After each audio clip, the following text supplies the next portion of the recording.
नाजरीन, मैं इस वक्त मौजूद हूँ खानपुर डैम पे और मेरे साथ मौजूद हैं पीर अब्दुर्रहमान साहब, चीफ एडिटर माहनामा पाकिस्तान पुलिस रिपोर्ट और रोजनामा फ्रंटियर एंटी करप्शन रिपोर्ट।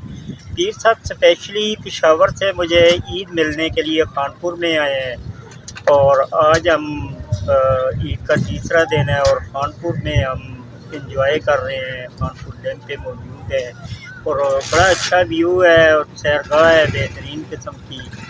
और खानपुर डैम वो जगह है कि जहाँ पे पूरे पाकिस्तान से फैमिलीज आती हैं, तो हम फैमिलीज़ के आने से पहले रश होने से पहले सुबह यहाँ पे आ गए हैं और यहाँ पे एंजॉय कर रहे हैं, देख रहे हैं। बड़ी प्यारी और अच्छी हवा चल रही है, तो आप हमारे साथ रहिएगा और हम आपको अपनी अपडेट देते रहेंगे।